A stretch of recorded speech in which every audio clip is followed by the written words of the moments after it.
Bonjour, bonsoir. On continue avec la multiplication de deux matrices. Là, c'est un petit peu plus complexe. Je vous demande toute votre attention. Et pour multiplier entre elles des matrices, il faut considérer les lignes et les colonnes. Il n'est pas nécessaire que les matrices aient la même quantité de lignes que de colonnes.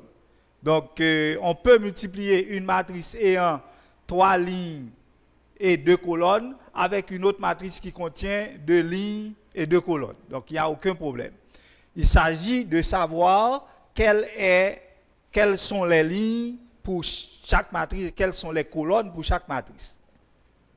Pour cela, on multiplie les éléments de la première ligne par ceux de la première colonne. Ensuite, les éléments de la première ligne par ceux de la deuxième colonne et ainsi de suite.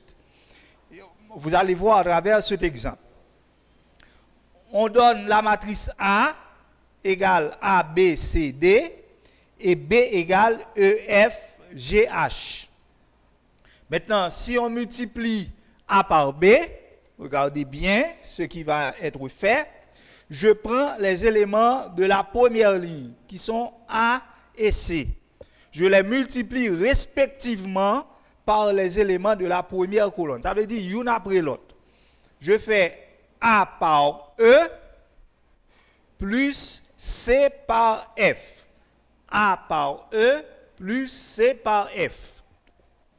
Ensuite, je prends encore les éléments de la première ligne et je les multiplie par les éléments de la deuxième colonne. Et tous ces résultats, je les écris dans la première ligne de la matrice que je vais obtenir.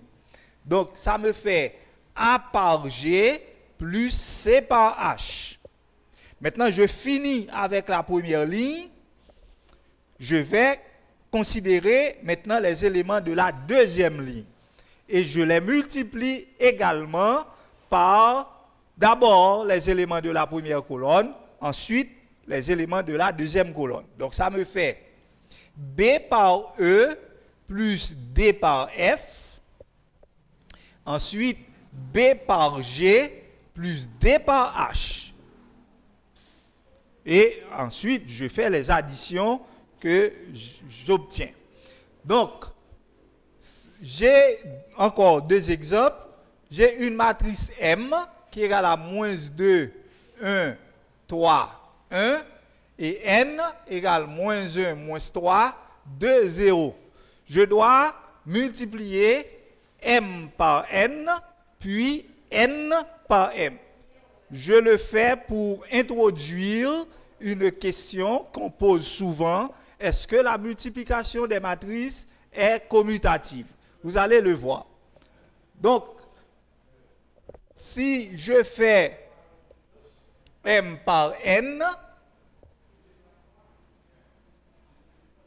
je prends les éléments de la première ligne, je les multiplie par ceux de la première colonne. Donc, ça me fait moins 2 par moins 1, moins 2 par moins 1, plus 3 par moins 3.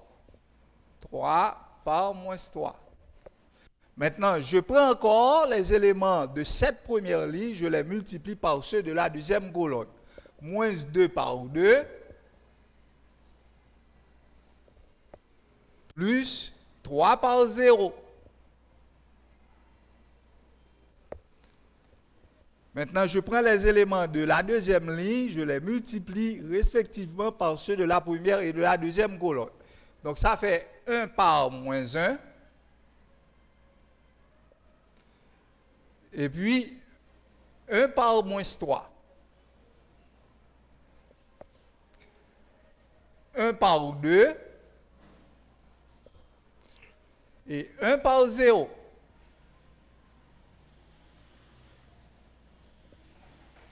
Moins 2 par moins 1, ça fait 2. Plus 3 par moins 3, ça fait moins 9. 1 par moins 1, ça fait moins 1. Plus 1 par moins 3, ça fait moins 3. Moins 2 par 2, ça fait moins 4. Plus 3 par 0 fait 0. 1 fois 2, 2. 1 fois 0, 0. Et j'additionne les éléments que j'ai trouvés. 2 plus moins 9, ça fait moins 7. Moins 1 plus moins 3, ça fait moins 4. Moins 4 plus 0, ça fait moins 4. Et 2 plus 0, ça fait 2. Donc, la matrice obtenue, qui est le produit de la matrice de M par la matrice de N, est la matrice moins 7, moins 4, moins 4, 2. Maintenant, on doit calculer N par M. Donc, j'écris N qui est moins 1, moins 3, 2, 0, multiplié par M. M, c'est moins 2, 1. Et puis, 3, 1. Je procède de la même façon. Première ligne, première colonne. Moins 2 par moins 1 par moins 2, ça fait 2. Plus 2 par 1, ça fait 2. Moins 1 par 3, ça fait moins 3. Plus 2 fois 1, ça fait 2. Deuxième ligne, première colonne. Moins 3 par moins 2, ça fait 6. Plus 0 par 1, ça fait 0. Moins 3 par 3, ça fait moins 9. Plus 0 par 1, ça fait 0. Donc, on additionne. 2 fois 2, 4. 6 et 0, 6. Moins 3 plus 2, ça fait moins 1. Moins 9 plus 0, ça fait moins 9. Donc, ça fait 4, 6, moins 1, moins 9. On remarque que M par N est égal à moins 7, moins 4, moins 4, 2. Et N par M est égal à 4, 6, moins 1, moins 9. Donc, cela veut dire que le produit de M par N n'est pas égal au produit de N par M. On remarque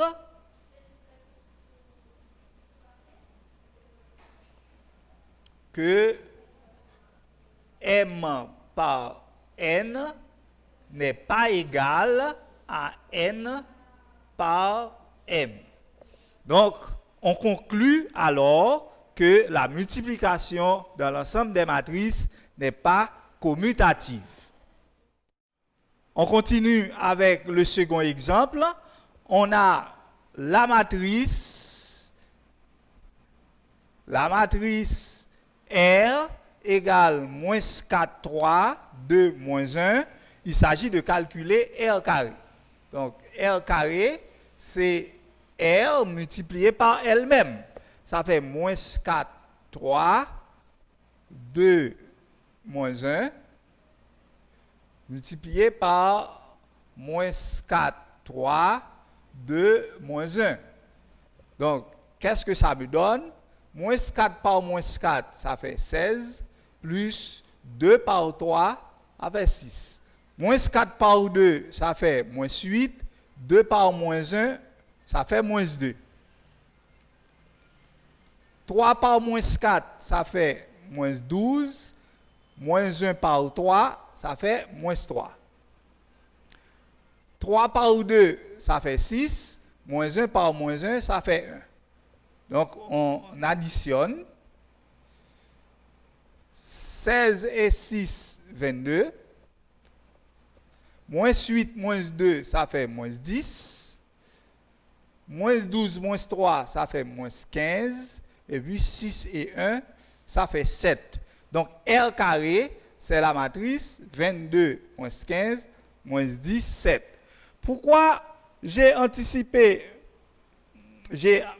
proposé cet exercice? C'est pour anticiper sur comment démontrer qu'une application est une projection vectorielle. Parce que des fois, pour démontrer qu'une application est une projection vectorielle, il faut calculer la composée de la matrice de cette application. En fait, la composée de cette application. Ça veut dire, si j'ai une application F, pour démontrer que c'est une projection vectorielle, il faut que je calcule f rond f. Et pour calculer f rond f, je dois multiplier la matrice de f par la matrice de f encore. Et si en faisant la matrice de f par la matrice de f, je trouve la même matrice, j'en conclus que j'ai une projection vectorielle. Merci beaucoup.